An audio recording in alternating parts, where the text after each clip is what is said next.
Adelante, ¿en serio? Parecido a lo de hoy en día también. Porque engañaban al pueblo. Y así hay ahorita muchos profetas. Y no digo y no, tampoco digo de los que se dicen ser profetas, porque casi no hay de verdad, hombre.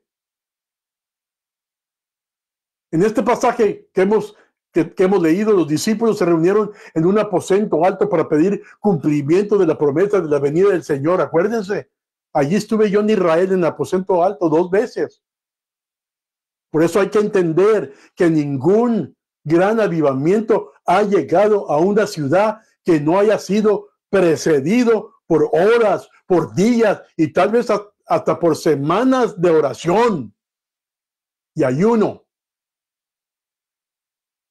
que es lo que más ha abandonado la iglesia de hoy en día, lo que estoy hablando.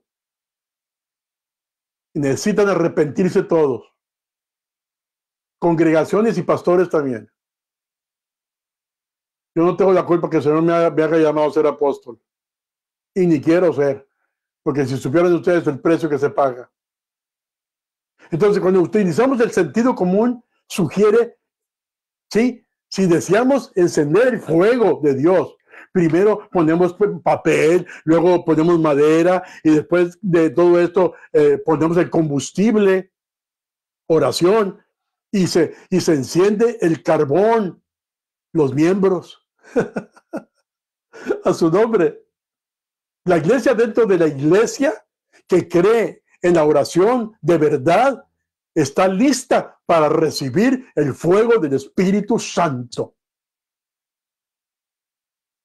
Yo no dudo que alguno de ustedes que me está escuchando ya está bien prendido hablando en lenguas.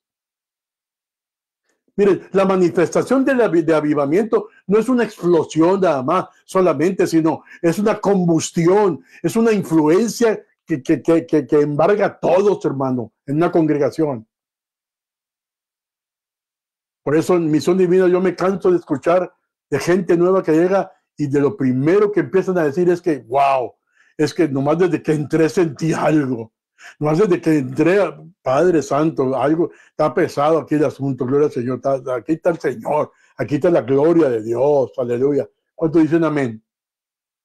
Entonces, como resultado de esto, las lenguas de la pequeña iglesia aquella de Éfeso se desataron, todos se convirtieron en profetas casi, cada uno era un predicador de las buenas nuevas.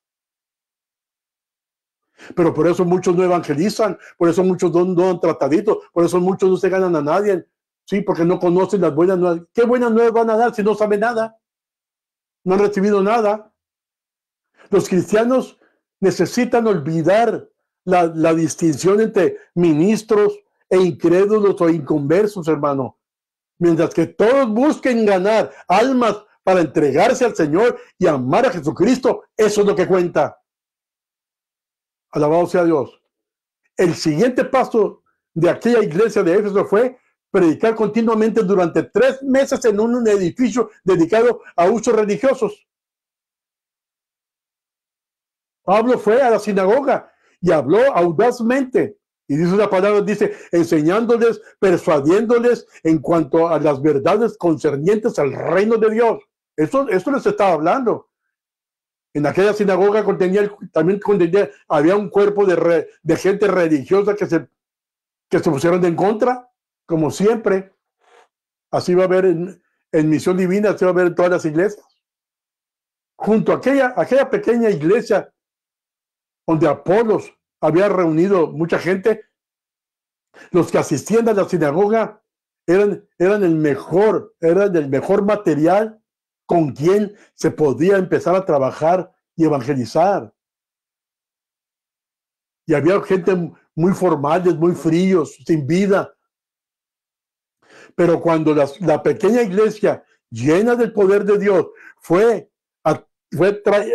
atraída entre ellos, sí, se rompió su formalidad y se desvaneció todo, su frialdad se derritió y fueron movidos a la actividad espiritual para trabajar para el reino de los cielos. Que un puñado de cristianos fervientes en una iglesia grande se llene del Espíritu Santo y pronto hay que impartir su fervosidad al resto de los miembros. Eso es lo que se tiene que hacer. Amén. Amén o no amén. El tercer paso fue celebrar una reunión prolongada todos los días durante más de 2 años en un edificio puramente secular. Pablo, estoy hablando de este pasaje. Después de la disensión que hubo en la sinagoga, Pablo llevó a aquellos que simpatizaban con él a la sala de conferencias de Tiranos. Tremendo nombre de Dios. ¿Pero quién era Tiranos? No se sabe mucho de él. Sin duda, era un popular maestro de la retórica, de la predicación, con un gran edificio en el centro de la ciudad de Éfeso. En ese salón durante 2 años Pablo predicó diariamente hasta que toda Asia escuchó la palabra del Señor. Tremendo, ¿no? Puede ser que la reputación de Tiranos se extendiera por toda Asia. Y el hecho de que Pablo estuviera en ese lugar público, popular, le dio la oportunidad de predicar el evangelio a todo el país.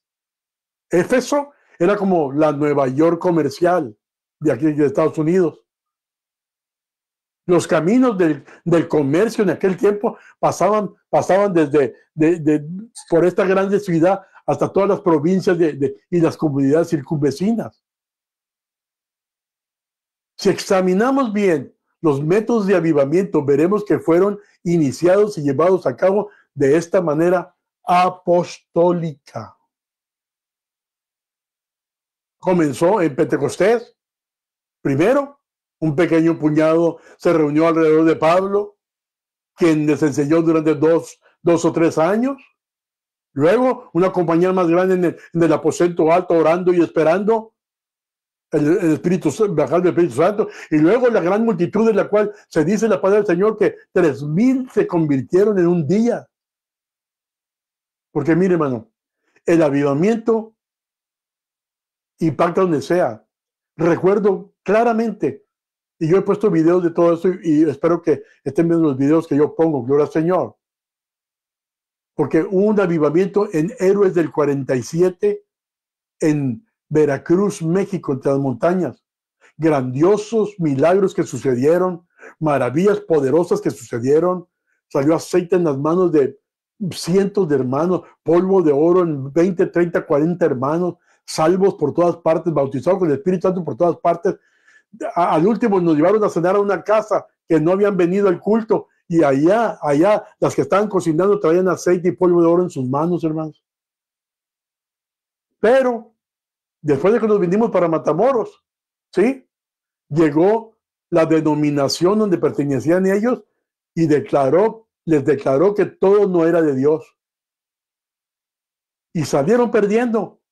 Porque luego nos llegó el mensaje de que el pastor, junto con casi toda la congregación, se fue a otro rancho, empezó otra iglesia y todos estaban allá y se quedó casi sola esa iglesia por causa de los radicales religiosos esos de denominacional. También podemos hablar del gran avivamiento bajo Whitefield y Wesley, que comenzó y se llevó a cabo después de la misma moda como estoy hablando. Primero, un pequeño puño de estudiantes formaron un club que se llamaba el Holy Club en Oxford. Luego, un número mayor en un edificio en Londres. Y luego, grandes multitudes en Smithfield. Y el avivamiento cundió por todas partes. Y de esa manera también, otro hombre de Dios que andaba con ellos, de apellido McCall, ¿sí? Otro de los ministros, inició también predicando y hablando de avivamiento, inició y continuó el avivamiento en París. Al principio solo él y su esposa en llamas con el Espíritu Santo, ¿no? Luego un número mayor se reunió a su alrededor y después cientos de edificios seculares en los que se predicaba el Evangelio todos los días en aquellos años.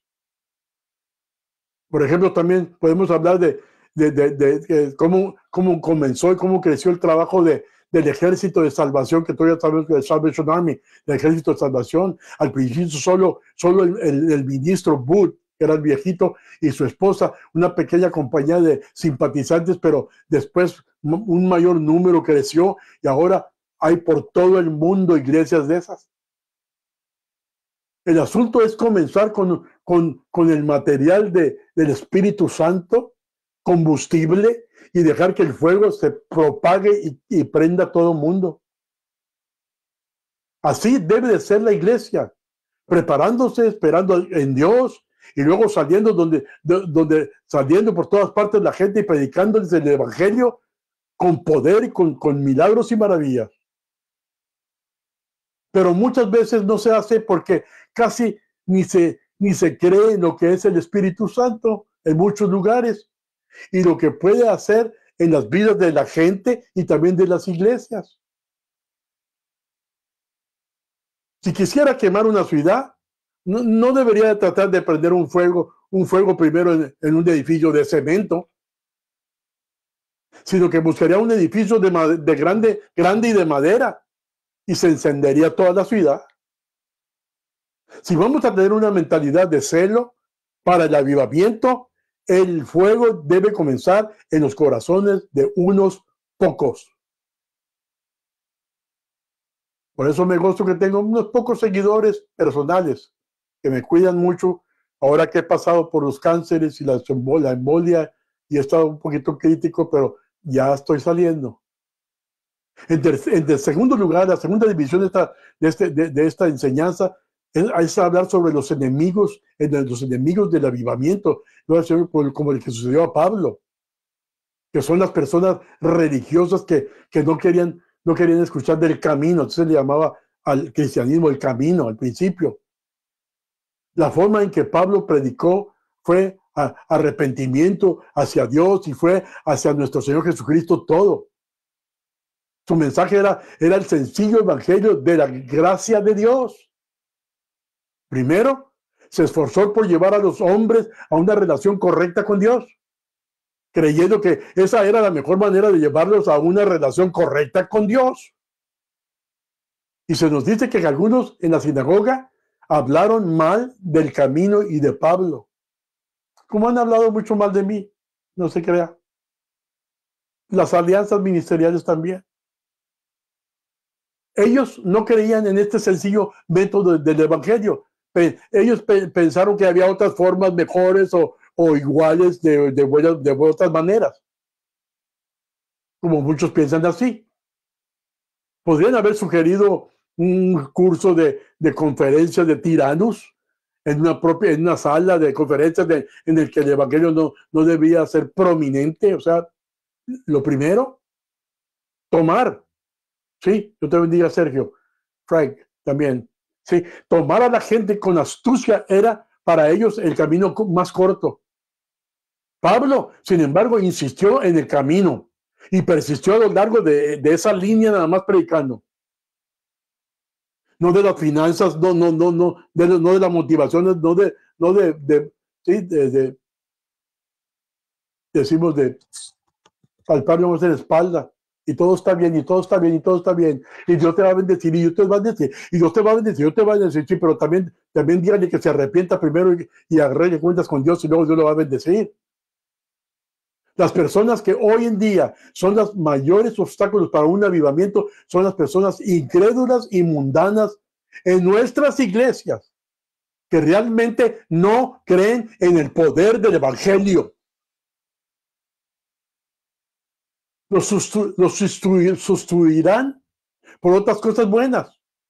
Algunos de ellos hablan de comenzar a salvar a un hombre, ¿verdad? Ya cuando esté viejo, no hay problema, porque de joven no se puede, ni de niño menos, cállate la boca. No. Entonces,